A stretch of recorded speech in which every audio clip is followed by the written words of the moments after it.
Toshkentdagi bitta emsichi butun O'zbekiston bo'ylab 400 dan ortiq dehqon fermerlarni aldab ketdi.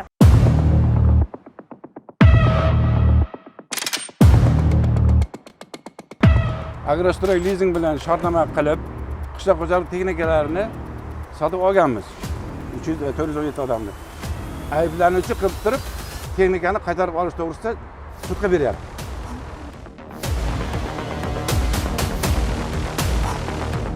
$187 million minib yurgan mashinamni sotib to'laganman.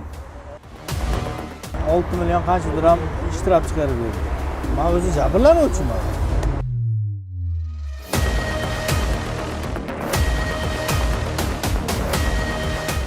Planni qilishimiz kerak. Bizni texnikamizni olib ketdi desa, uni ertaga birontasi eshitmaydi. Yarmidan ko'p sinib ketadi. Sinib ketamiz yarmidan. Hamma bulardan ham texnikadan ajrasa, ular ahvol nima bo'ladi? Buni dardimizni kim eshitadi?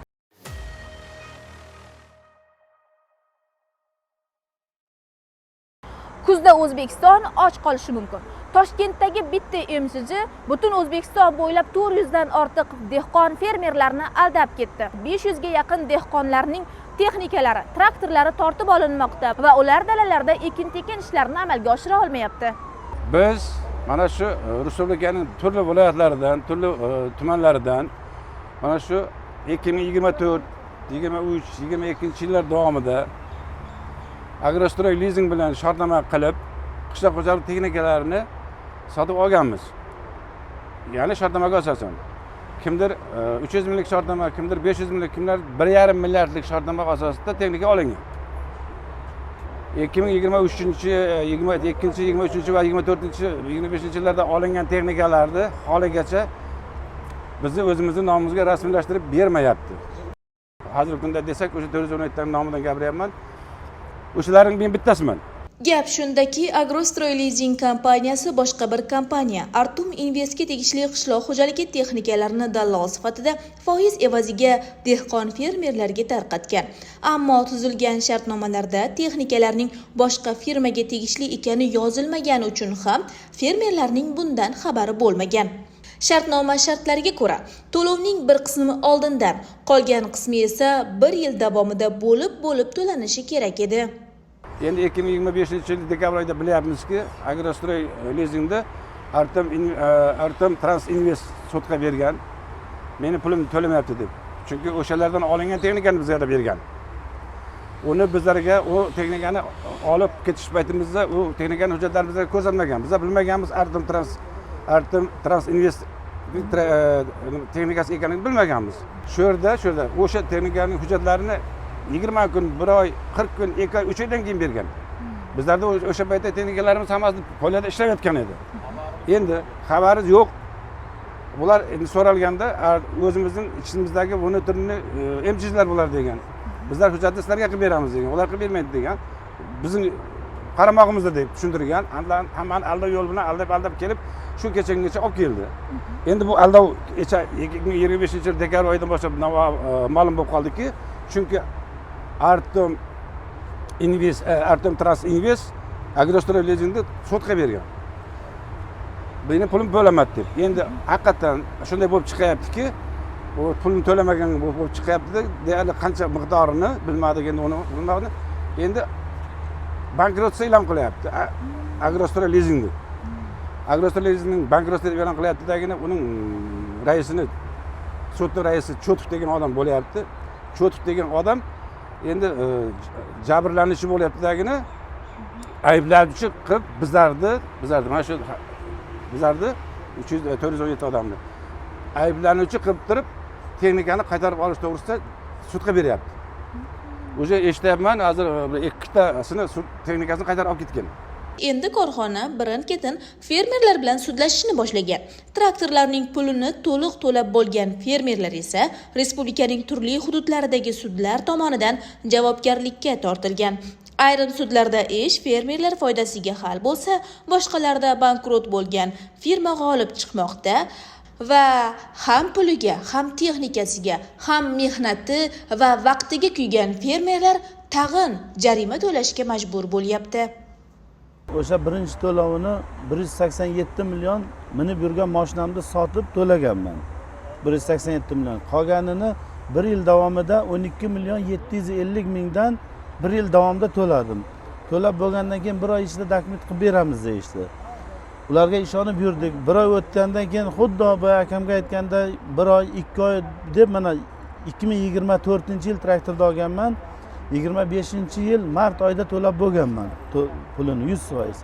Shundan beri dokumentni qilib bermayapti. Kechagina bizga xat bordi.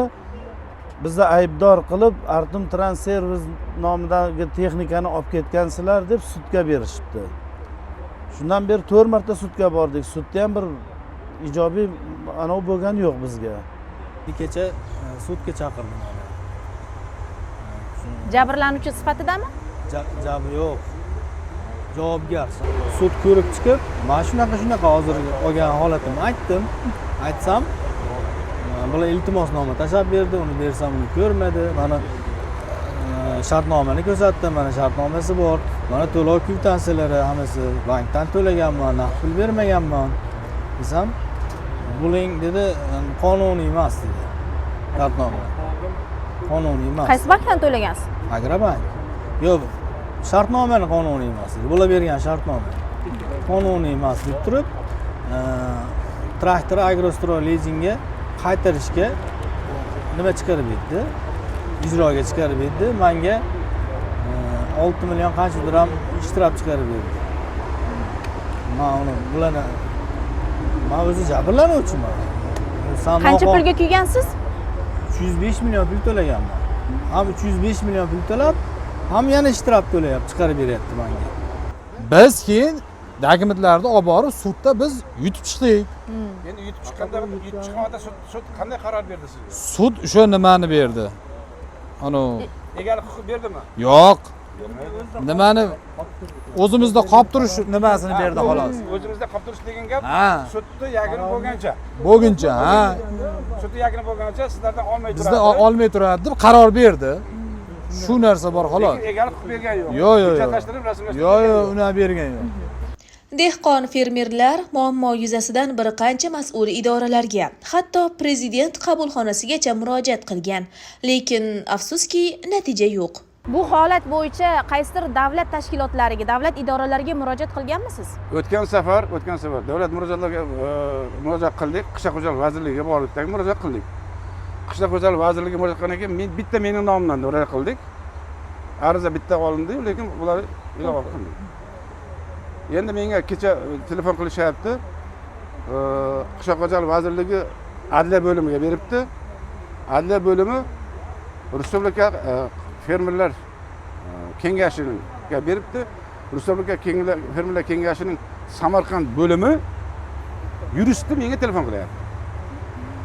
Endi bitta respublika miqyosidagi hamma muammoni bitta viloyatda qishloq xo'jaligi bitta viloyatda fermerlar kengashining yuristi hal qilib bermaydi-ku uni. Hal qilib bera olmaydi, uni kuchi yetmaydi. Ana shuning uchun men kechagi qilingan murojaatlarimizning javobini bunday holatda eshitgandan keyin hayron qoldim. Qishloq xo'jaligi vazirligidan birorta odam kelmadimi? Yo'q, kelgan yo'q, menga uchrashgan yo'q. Menga telefon ham qilgan yo'q. Menga bitta shu yurist telefon qildi. Prokuratura, Toshkent shahar prokuraturasiga murojaat qildik. Bosh prokuratura O'zbekistonning Gen prokuraturaga ham chiqqanmiz. Viloyat prokuraturasiga ham xat bilan chiqqanmiz. Ularda endi javobi hali chiqqani yo'q bizga. Javobini jo'natamiz deyapti. Sudning qarori bilan endi. Nigohsiz xolislikni ta'minlash va ikki tomonni teng o'rganish maqsadida Agrostroy Leasing kompaniyasi bilan bog'lanishga urindi. Ammo kompaniya xodimlari ayni paytda Agrostroy Leasing rahbari Zulfiya Agzamxo'jayeva ehtiyot chorasi sifatida hibsga olingani, boshqalar uning ruxsatsiz, ijozatsiz hech qanday ma'lumotni ochiqlay olmasligini aytib, intervyu berishdan bosh tortdi. Biroq dehqonlar mehnatning eng avjida bo'lgan payti texnikalardan ayrilib qolishdan xavotir bildirmoqda. Texnikangizni olib qo'yilsa, sizni fermer xo'jaligingizda vaziyat qanday bo'ladi? Ya fermer xo'jalikda ancha ish orqaga tortiladi-da. Biz hozir o'sha texnika shu paxta g'alla yetishtirish uchun olganmiz o'sha texnikalarni. Men to'g'risi o'zimizda eski texnikalar bor-edi, ularni sotaverdik arzimagan bir 15-20 million yaroqsiz texnikalarni. Shularni endi qancha mehnat qilib 5-10 yildan beri yig'ib shu texnikani oldik, ishlatamiz deb. Uni hozir bizdan olib qo'ysa biz ishimiz ancha orqaga tortiladi. sizlardan anaqa plan so'rashadimi hali ham? Ya palla paxta 52 sentner paxta qo'yilgan bu yil. 100 sentner g'alla talab qilyapti hozir davlatimiz. Shuni topshirishimiz kerak. Biz o'sha texnikalarni ishlatamiz deb olganmizda. Planni qilishimiz kerak. Bizni texnikamizni olib ketdi desa, uni ertaga birontasi eshitmaydi. Planingni qilib bergin deydi. U texnika bilan ishimiz yo'q deb qoladi. Hozir mana shunga bizga yordam bersin mana hozir boshidan. Texnikamizni biz oldik endi mana shu qishloq xo'jaligiga ishlatamiz deb. Shunchalik boyagi 417-500 ga yaqin atrofdagi fermerlar dodini kimga aytish kerak? Bu bir. Ikkinchisi, shu ahvolda bo'ladigan bo'lsa, bitta fermerning daromadi o'sha 4-5 yil davomida shuni izlab yig'ib olgan narsani bir zumda bersa, bular yarimdan ko'p sinib ketadi. Sinib ketamiz yarimdan ko'p. Ertaga ishlash uchun bizlarga mablag' kerak, bizlarga texnika kerak, bizlarga mablag' kerak. Ham mablag'dan, ham texnikadan ajralsa, bularning ahvoli nima bo'ladi? Buni dardimizni kim eshitadi? Degan g'allarni qaraydigan vaqtimizda, chigitni ekadigan, paxtani ekadigan vaqtimizda, voqealarga boshqa narsalarni ekadigan vaqtimizda, hozir mana Toshkent va Toshkent butun respublikadan, viloyatlardan hammasi kelib, yig'ilib, bunaqa ahvolda yuribmiz. Har kuni televizorlarda fermer dehqonlarga yaratilayotgan sharoitlar haqida ko'p gapiriladi. Buni albatta eshitgansiz. Ammo ularning boshiga xuddi shunday biror bir kulfat keladigan bo'lsa, yordam beradigan odamning o'zi yo'q. Nigohuz mazkur holat bo'yicha mas'ullarni mas'uliyatga chaqiradi va vaziyatni oxirigacha kuzatadi.